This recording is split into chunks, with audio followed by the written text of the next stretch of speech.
आज के इस वीडियो में सीखेंगे रीजनिंग का मोस्ट इंपोर्टेंट प्रश्न जो कि एसएसजीडी या अन्य किसी एग्जाम में भी पूछे जाते हैं। तो चलिए इन्हें सोल्व करते हैं। कैसे बनाया गया है, 4 का 32 से किस प्रकार संबंधित है, उसी प्रकार अगला को 7 का किस प्रकार संबंधित होगा एक दूसरे से। ठीक है, 4 को मतलब क्या करे कि मतलब 32 लाया गया है, उसी प्रकार 7 को क्या किया गया है कि यहाँ अगला आएगा। तो सबसे पहले देखिए 4 को अगर हम 4 का अगर स्क्वायर करेंगे तो कितना होगा, 4 का स्क्वायर कितना होता है, 4 चौके 16, और 16 में अगर हम 2 से गुना कर देंगे तो कितना हो जाएगा 32। यहाँ पर देखिए दिया गया है 32। उसी प्रकार इसको बनाएंगे। 7 का स्क्वायर कितना होता है, तो 7 का स्क्वायर होता है 7 सते 49, और 49 में इसी प्रकार 2 से गुना करेंगे तो कितना हो जाएगा, 49 गुना कितना होता है 98। तो 98 देखिए यहाँ पर ऑप्शन में दिया गया है, तो ऑप्शन में दिया गया है तो ये तरीका काम कर गया। ए ऑप्शन क्या हो जाएगा आपका, पहला ऑप्शन सही हो जाएगा। बढ़ते हैं नेक्स्ट सवाल की ओर। ये रहा दोस्तों दूसरा प्रश्न। दूसरा प्रश्न किस प्रकार बनाया गया है, लूप संख्या ज्ञात करे। मतलब लूप संख्या यहाँ पर देखिए ज्ञात करना है। यहाँ पर कौन सा संख्या भरे जाएंगे, 14 और 8 और 11 को क्या करे कि 8 आएगा, और 12 को क्या करे कि यहाँ 8 के स्थान पर भरे जाएंगे, और 7 और 10 को क्या करे कि यहाँ पर 16 आएगा। तो चलिए चेक करते हैं। सबसे पहले एक या दो तरीका से मैं इसे सोल्व करूंगा। आप लोग देखिए अगर 10 और 7 को गुना करेंगे एक दूसरे में तो कितना होगा, 10 सत्ते 70। ठीक है, मान लीजिए 70 हुआ, और इस 70 में हम 2 से मान लीजिए अपना से काटेंगे। ठीक है, 2 से भाग देंगे तो कितना होगा 35। तो ये तरीका गलत है, ये तरीका से हम नहीं बनाएंगे। दूसरा तरीका देखते हैं।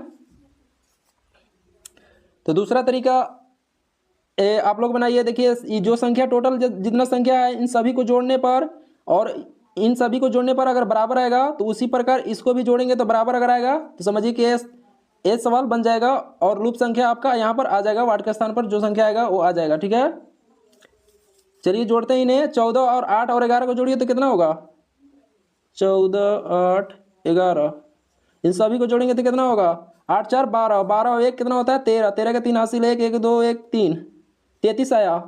तो इसमें भी 33 आना चाहिए और इसमें भी 33 आना चाहिए। ठीक है, अगर 33 33 तीनों में आ जाएगा तो बन जाएगा। तो 7 पहले, सबसे पहले 7 है तो 7, फिर उसके बाद 16 है तो 16 लिखिए, फिर उसके बाद 10 है तो 10, उसी प्रकार जोड़ दीजिए। तो 6 7 कितना होता है 13, 13 के 3 हासिल 1 1 1 2 1 3, 33 आ गया। ये तरीका तो काम कर गया। सभी को मतलब जोड़ के और नाना है और आ जाएगा तो सही हो जाएगा। तो इन सभी को दोस्तों जोड़िए। 12 और 12 है ना, तो 12 12 कितना होता है 24, 24 में हम कितना जोड़े कि 33 होगा, 9 जोड़ेंगे तो कितना हो जाएगा 33 हो जाएगा कि ना, हो जाएगा। तो 9 किस ऑप्शन में दिया गया है, 9 तो सी ऑप्शन में दिया गया है। सी ऑप्शन क्या हो जाएगा दोस्तों, सही हो जाएगा। तो बढ़ते हैं अगले सवाल की ओर। तो दोस्तों ये रहा आपका तीसरा प्रश्न। तीसरा प्रश्न किस प्रकार बनाया गया है, सवाल बोल रहा है कि उस सही विकल्प का चयन करें जो रिक्त स्थान की पूर्ति करते हुए श्रृंखला को पूरा करेगा। श्रृंखला को यहाँ पर पूरा करना है, कौन सा अल्फाबेट में से होगा। देखिए सबसे पहले मैं आप सभी लोगों को इस प्रश्न में शॉर्ट ट्रिक बताता हूँ। ठीक है, y कितना बार में आता है, तो y आता है आपका 25 बार में। x कितना बार में आता है 24 बार में, यहाँ कोमा लेते हैं। और फिर अगला देखिए 23 कितना बार, w कितना बार में आता है, तो 23 बार में। तो यहाँ पर देखिए घटते क्रम है 25 24 और 23, तो यहाँ पर क्या हो जाएगा 22, घटते क्रम है ना, एक एक घटते क्रम है, तो अगला हो जाएगा 22। तो यहाँ पर क्या हो जाएगा 22 भरा जाएगा। ठीक है, यहाँ पर 22 भरा जाएगा। तो 22 बार में क्या आता है, तो भी आता है अल्फाबेट में। तो भी किस किस ऑप्शन में दिया गया है, बी ऑप्शन में दिया गया है और डी ऑप्शन में दिया गया है फर्स्ट में, और ए और सी में नहीं दिया गया है। तो ये दोनों तो कभी जिंदगी में होबे नहीं करेगा। ऑप्शन नंबर बी या डी सही होगा। ठीक है, फिर उसके बाद दूसरा को चेक करते हैं, थोड़ा इसे मिटा लेते हैं, इधर जगह नहीं है। अब देखिए यहाँ पर ई कितना बार में आता है, ई आता है 5 बार में, एफ आता है आपका 6 बार में, और जी आता है आपका 7 बार में।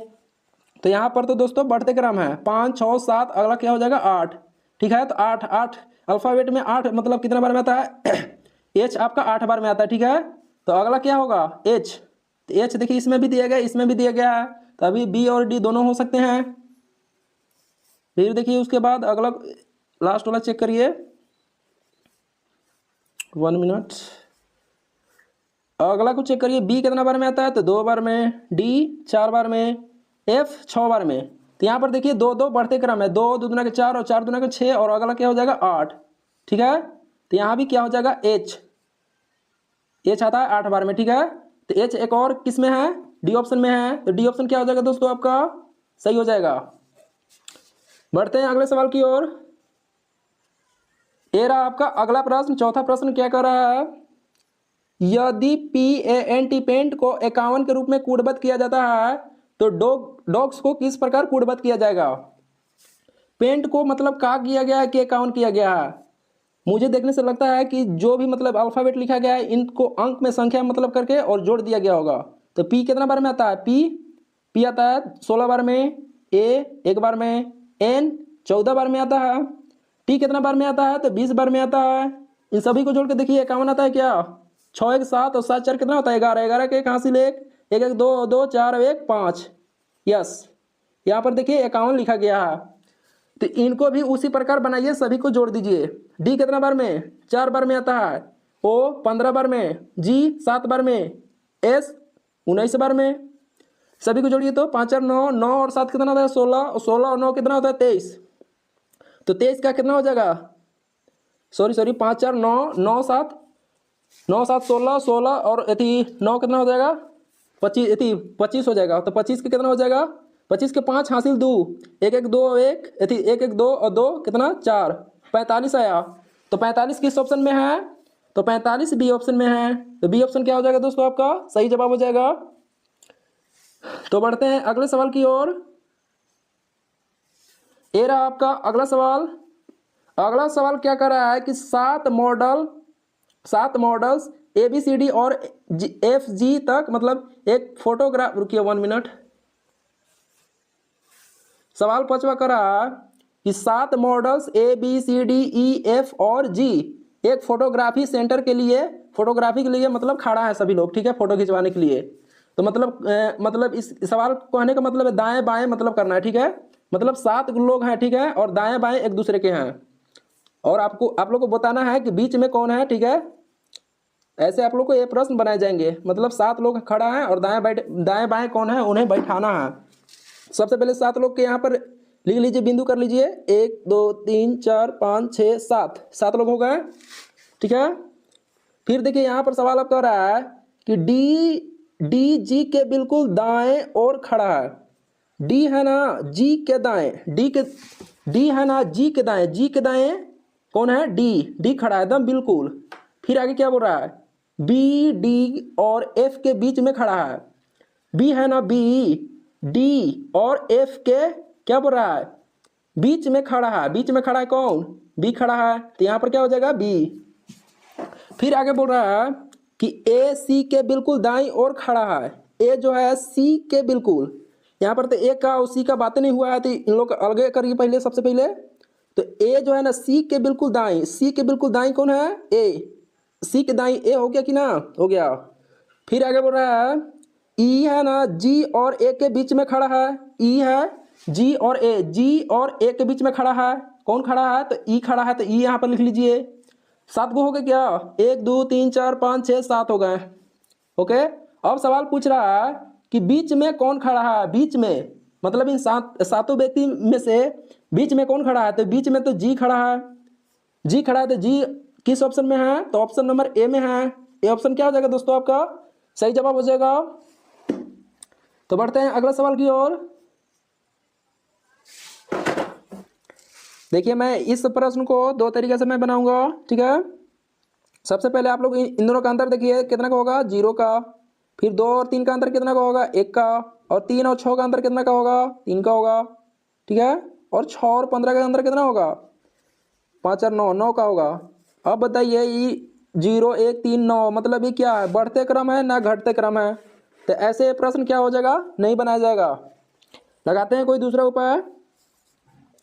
तो अगला दूसरा उपाय देखिए, दूसरा तरीका, 2 को अगर हम 1 से गुना करेंगे, 1 से गुना करेंगे तो क्या होगा, 2 से 1 गुना करेंगे तो कितना होगा 2। ठीक है, और इसी 2 को अगर हम कितना से गुना करें, अगर हम इसको 1.5 से गुना करेंगे तो क्या होगा, 1.5 दूना का 3 होता है। तो यहाँ पर देखिए 3 दिया गया है, 1.5 से 2 को गुना करेंगे तो 3 आएगा, और इसी 3 को हम कितना से गुना करेंगे, 6 आएगा। तो अगला क्या क्या होगा, 2, क्योंकि 3 को हम 2 से गुना करेंगे तो अगला 6 होगा, और इसी 6 को हम क्या करें अगला कि 15 आएगा। तो अगर हम 2.5 से गुना करेंगे 6 में तो क्या 15 आएगा कि ना आएगा, ठीक है आएगा। फिर उसके बाद 15 को देखिए, 15 को हम कितना से गुना करें कि अगला यहाँ 8 के स्थान पर संख्या आएगा। तो 15 को हम क्या करें, यहाँ पर देखिए एक चीज आप लोग यहाँ पर देखिए, यहाँ पर देखिए एक और थी, एक और यहाँ पर देखिए 1.5 है, इन लोग का अंतर कितना हुआ 0.5 का, और 1.5 और 2 में अंतर कितना का है 0.5 का, और 2 और 2.5 का अंतर कितना का है 0.5 का है। तो यहाँ पर देखिए 0.5 0.5 ऐसे करके आया है। तो अगला भी क्या होगा, अगला भी होगा आपका 0.5 ही, ठीक है। तो एक और 0.5 जोड़ने पर कितना हुआ 1.5, और 1.5 को जोड़ने थी 1.5 और 0.5 को जोड़ने पर हुआ 2, और 2 को 0.5 जोड़ने पर हुआ 2.5, और 2.5 को जोड़ने पर 2.5 और 0.5 को जोड़ने पर अगला क्या होगा, तो होगा यहाँ पर सिंपल है 3 होगा, ठीक है। तो अब आप लोग करिए क्या करना है, गुना कर देना है। तो 15 और 3 में गुना करेंगे तो कितना होगा, आप लोग समझने की कोशिश करिएगा। 15 और 3 में गुना करेंगे तो कितना होगा, 15 में 3 45, 45 होगा, 15 तिया 45, 45 किसी ऑप्शन में दिया गया है क्या, जी दिया गया है। ऑप्शन नंबर किस में दिया गया है, ऑप्शन नंबर बी में दिया गया है। बी ऑप्शन क्या हो जाएगा आपका सही जवाब हो जाएगा। तो दोस्तों बढ़ते हैं नेक्स्ट सवाल की ओर। नेक्स्ट सवाल देखिए, अगला सवाल है कथन निष्कर्ष से संबंधित, ठीक है। कथन निष्कर्ष से संबंधित है, इन्हें कैसे सोल्व किया जाएगा। सबसे पहला कथन है कुछ कलमें पुस्तकें हैं, कुछ कलमें हैं ना, कुछ कलमें क्या बोल रहा है, कुछ कलमें क्या है पुस्तकें हैं, ठीक है। मान लीजिए पुस्तक है, ये पुस्तक हो गया, ठीक है। और फिर बोल रहा है आगे दूसरा कथन कि सभी पुस्तकें मंदिर है, सभी पुस्तकें मंदिर है, ऐसी नहीं बोल रहा है, सभी पुस्तकें क्या है मंदिर है, मान लीजिए कि मंदिर है, ठीक है। फिर आगे क्या बोल रहा है, फिर बोल रहा है कि सभी मंदिर कलमे हैं, निष्कर्ष पर आप लोग आइएगा। बोल रहा है कि सभी मंदिर कलमे हैं, सभी मंदिर, ये मंदिर है, मंदिर सभी मंदिर क्या कलमे हैं, नहीं है। अगर कुछ बोलता तो हो सकता था यहाँ पर देखिए, लेकिन सभी बोल रहा है तो क्या बात गलत है, ठीक है। फिर दूसरा निष्कर्ष पर आइए, अगला बोल रहा है निष्कर्ष कि कुछ कलमे मंदिर हैं, कुछ कलमे, ये जो कलमे हैं कुछ कलमे मंदिर को काट रहा है, मंदिर वाला चिन्ह को जी काट रहा है, तो ये क्या है बात सही है। ये होगा पहला और ये हो गया दूसरा, तो पहला और दूसरा में से कौन सा होगा आपका सही जवाब, 1 मिनट। ये हो गया पहला, ये हो गया दूसरा। तो देखिए दूसरा सही है, तो दूसरा किस ऑप्शन में है, ऑप्शन नंबर डी में है। तो डी ऑप्शन क्या हो जाएगा दोस्तों आपका सही जवाब हो जाएगा, क्योंकि पहला देखिए गलत है तो ये नहीं होगा, केवल दूसरा सही हुआ तो दूसरा आपका क्या हो जाएगा सही हो जाएगा, दूसरा ऑप्शन डी ऑप्शन में है। तो बढ़ते हैं अगले सवाल की ओर। तो दोस्तों ये रहा आपका अगला प्रश्न। अगला प्रश्न किस प्रकार बनाया जाएगा, अगला सवाल बोल रहा है कि दिए गए विकल्पों में से लुप्त संख्या ज्ञात करें। लुप्त संख्या ज्ञात करना है यहाँ पर, ठीक है। चलिए इन्हें सॉल्व करते हैं, मैं इसे 2 तरीके से बनाऊंगा, ठीक है। आप लोग देखिए सभी संख्या को जोड़िए तो 2 5 और 6 को जोड़िए तो कितना होगा 2 + 5 + 6 जोड़ेंगे तो कितना होगा 5 2 7 7 6 कितना होता है 13। अगर 13 में अपना से गुना कितना से करेंगे 65 आएगा, तो 13 में 5 से गुना करेंगे तो कितना होगा 13 × 5 = 65। ये तो ठीक है 65 आ गया। अगला में भी इसी यही तरीके का काम करना पड़ेगा, काम मतलब होना चाहिए यही तरीका से, अगला भी मतलब बनना चाहिए, ठीक है। तब ये प्रश्न हल होगा। अगला को देखिए 6 और 8 और 9 है, 6 + 8 + 9 करिए तो कितना होगा 8 6 14, 14 और 9 कितना होता है 23। 23 में उसी तरह 5 से गुना करेंगे तो कितना होगा 15 के 5 हासिल 1, 15 के 10 अब 1 11, इधर तो 115 आया। और यहाँ पर देखिए 151 दिया गया है, तो ऐसे ये प्रश्न सोल्व नहीं किया जाएगा। दूसरा तरीका देखते हैं, दूसरा तरीका देखिए, अगर हम इस सभी जितना मतलब संख्या दिया गया है इन सभी को अगर अपना से हम स्क्वायर करके और जोड़ेंगे तो क्या आएगा, क्या देखते हैं। तो 2 का स्क्वायर प्लस 5 का स्क्वायर प्लस 6 का स्क्वायर बराबर कितना होगा, 2 का स्क्वायर कितना होता है, 2 दूना के 4 प्लस 5 का स्क्वायर 5 बचे 25 प्लस 6 का स्क्वायर 6 6 36। ओके, इन सभी को जोड़िए तो 25 और 4 कितना होता है 29, और 29 और 36 जोड़ने पर कितना होगा 65। 65 होगा कि ना होगा। तो यहाँ पर देखिए 65 दिया गया है, तो ये इसी तरीका से अगला को भी सोल्व करेंगे। अगर हो जाएगा आ जाएगा 181 तो अगला भी आ जाएगा। कुछ नहीं करना है, स्क्वायर करके जोड़ना है, स्क्वायर करके जोड़ना है। 6 का स्क्वायर 6 रुकिए 6 का स्क्वायर प्लस 8 का स्क्वायर प्लस 9 का स्क्वायर। 6 का स्क्वायर कितना होता है 6 36, 8 का स्क्वायर 64, 8 नहीं 64 होता है, प्लस 9 का स्क्वायर 9 9 81 81। इन सभी को जोड़िए तो 36 और 64 कितना होगा, रुकिए 1 मिनट ऊपर में जोड़ लेते हैं। 36 64 और 81 जोड़िए तो कितना होगा 6 4 10 और 1 11 के 1 हासिल 1 6 3 9 9 और 8 कितना होता है 17 1 18 181 देखिए आ गया। ये तरीका तो काम कर गया, स्क्वायर करके जोड़ने पर आ गया। तो यही तरीकों से अगला को भी सोल्व करते हैं। 2 का स्क्वायर कितना देखिए 2 का स्क्वायर प्लस 8 का स्क्वायर प्लस 7 का स्क्वायर बराबर कितना होगा, 2 का स्क्वायर कितना होता है 2 दूना का 4 प्लस 8 का स्क्वायर 8 है 64 प्लस 7 का स्क्वायर 7 होता है 49 49। इस सभी को जोड़िए तो कितना होगा 4 64 और कितना है 49। सभी को जोड़ने पर कितना आएगा 4 4 8 और 8 और 9 कितना होता है 17 17 के साथ हासिल 1 6 4 10 और 1 11 117 आया। 117 किसी ऑप्शन में है जी है सी ऑप्शन में। यहाँ पर आप लोग को दिखाई भी नहीं दे रहा होगा। अब देखिए सी ऑप्शन में दिया गया है, तो सी ऑप्शन क्या हो जाएगा गाइस, सी ऑप्शन सही हो जाएगा। तो ये थे कुछ 8 मोस्ट इंपोर्टेंट प्रश्न जो कि एग्जाम में पूछे जाते हैं। अगर आप लोग को अगर वीडियो पसंद आया होगा तो आप लोग हमारे वीडियो को लाइक कर सकते हैं और हमारे चैनल को भी सब्सक्राइब कर सकते हैं। तो फिर मिलते हैं दोस्तों नेक्स्ट वीडियो में, और आप लोग कमेंट करके जरूर बताइएगा कि आप लोग को वीडियो कैसा लगा, थोड़ा मुझे भी मोटिवेशन मिलता है। तो इसी के साथ इस वीडियो को अलविदा करते हैं।